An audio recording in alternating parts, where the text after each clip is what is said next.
The law of surprise. Now, if you're a Witcher fan and tuned in because you think I'm going to be talking about The Witcher, hello, and I'm so glad you're here. Please don't go away when I say I'm going to talk about spiritual awakening and growth and personal development, because, you know, as you're watching The Witcher, there's a lot of spiritual gems in that as well, and in all these like amazing magical fantasy series that you know, in games and in movies. There's so many spiritual themes, but the law of the surprise in The Witcher is quite complicated, and I love it, but I don't quite understand it.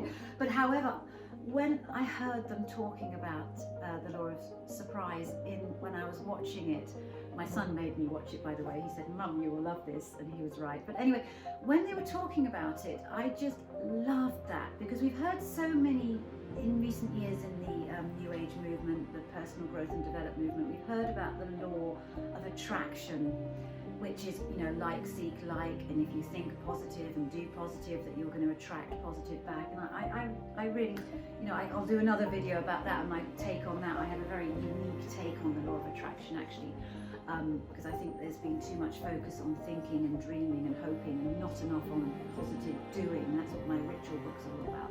But for me, the law of surprise, it just suggested so many possibilities for me.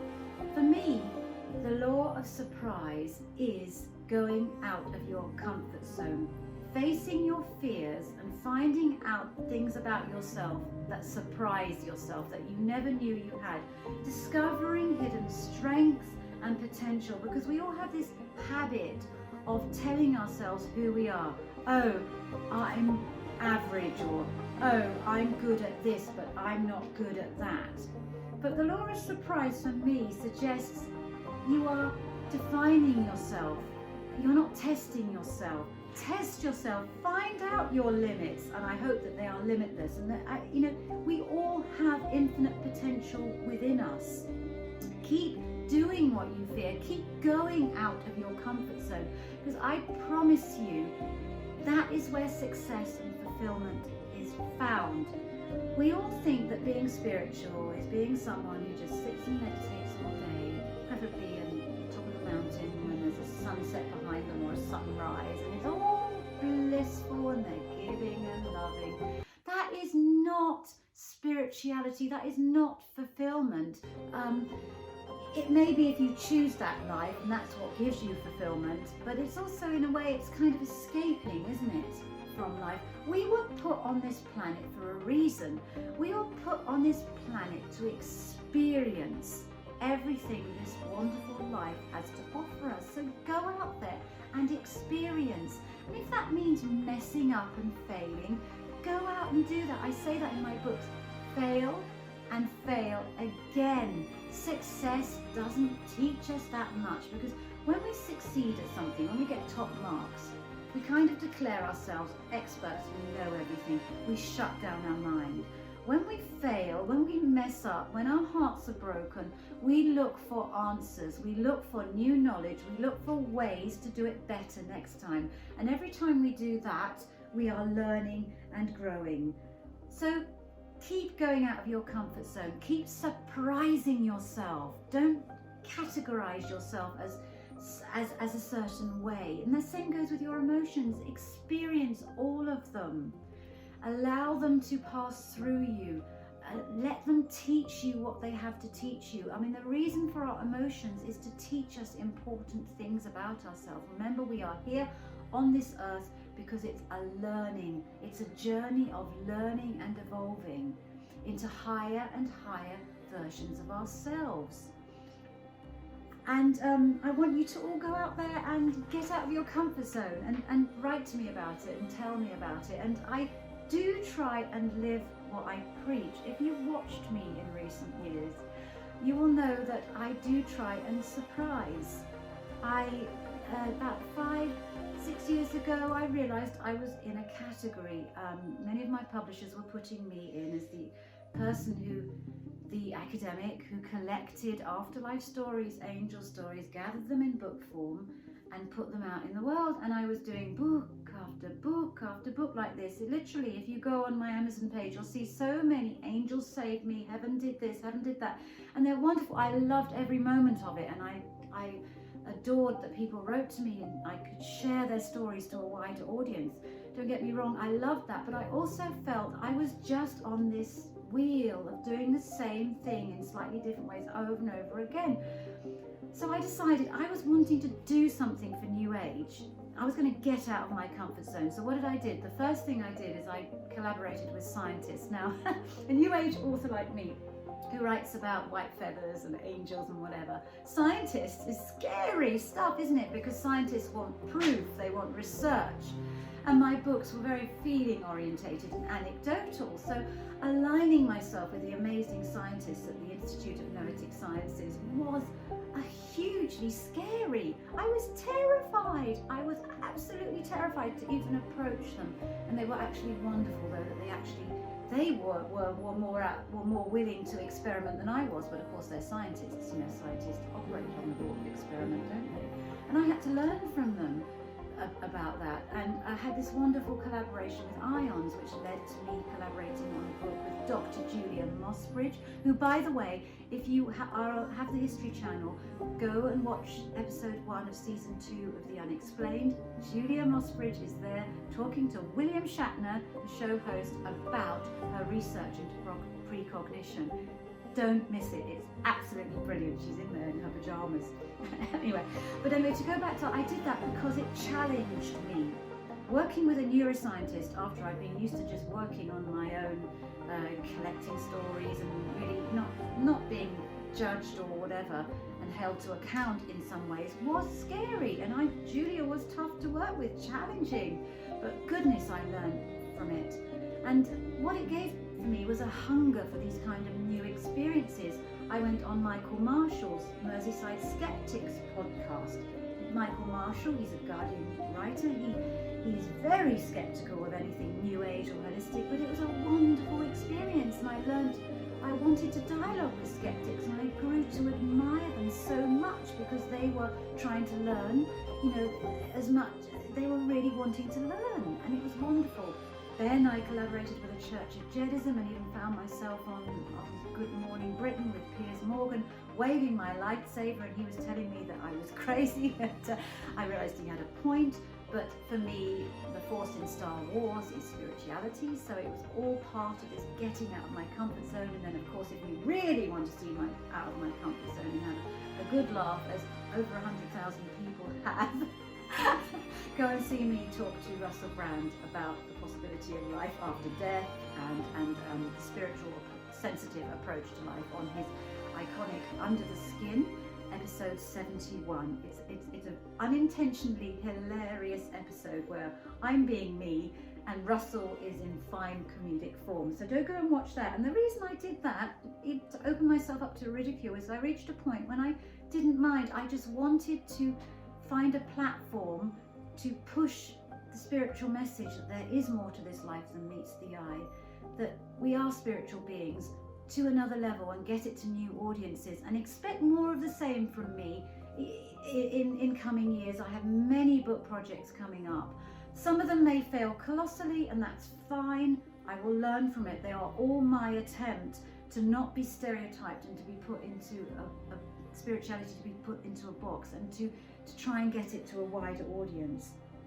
I fail a lot, so I've gone on a tangent. You'll notice that a lot as you watch my videos. I go on a tangent, but basically what I'm saying is I'm not just sitting here talking platitudes.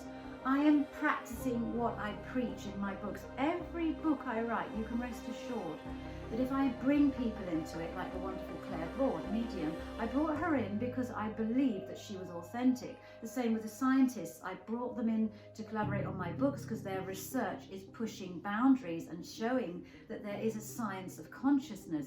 If I recommend a ritual or a tool of technique, like dream recall or getting up earlier or stretching first thing in the morning or smiling in the mirror, it's because I've researched it and done it myself and found that it really makes a difference. So rest assured that I am putting my mouth where my my keyboard is. I mean, I'm practicing what I'm preach. What I'm trying to say is I'm trying to walk the talk.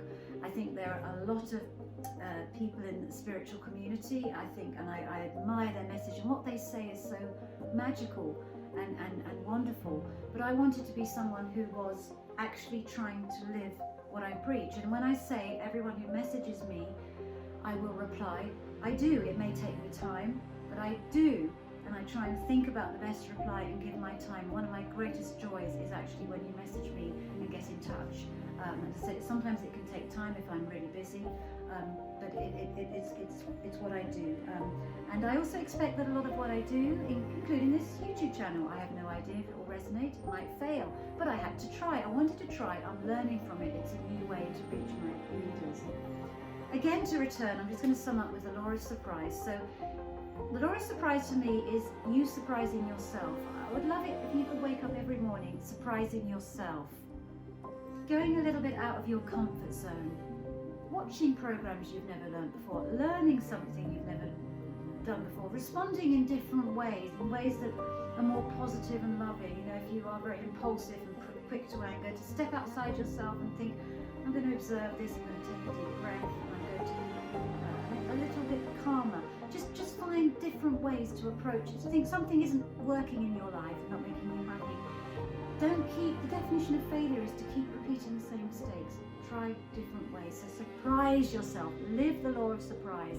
In fact, every one of my books is the law of surprise, really, because I often say every morning when you wake up, you really have no idea what the day will bring. You may have a guess, you know, and routine may take over, but you really have no idea if today is the day that you meet someone who changes your life, that you have an idea that changes your life.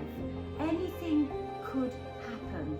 Truly, I think a lot of us lose, especially as we get older, we get more cynical.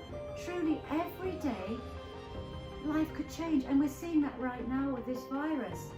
How many of us thought at Christmas, when we were opening our presents or with our loved ones, that suddenly, 2 or 3 months later, all that would be in jeopardy, and that we may not be able to see our loved ones, or do the work that we love, or shop, or go to the theatre. It's all turned, hasn't it? Totally unexpected. That's the law of surprise. The law of surprise will sometimes bring things that are uncomfortable and distressing.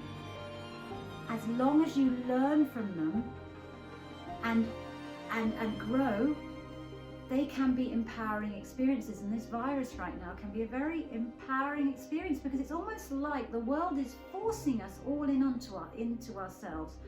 We have to, especially if you're in isolation, you have to find meaning from within, from the inside out rather than the outside in.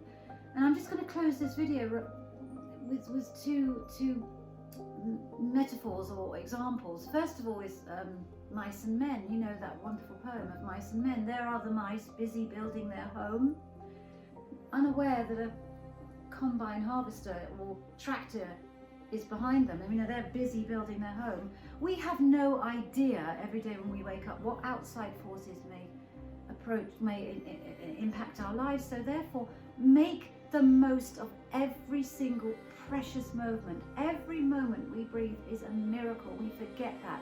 And if this virus can teach us to be more grateful and to appreciate the precious moments of our lives, the precious people, and simply being alive, that's a positive. And another book I'd like to talk about, a book that isn't my own, it's one I often recommend to my readers going through tough times, is Viktor Frankl, Man's Search for Meaning. This guy lived through the Holocaust, and his book is about his time in a concentration camp when he watched his loved one die around him, and he had to find meaning.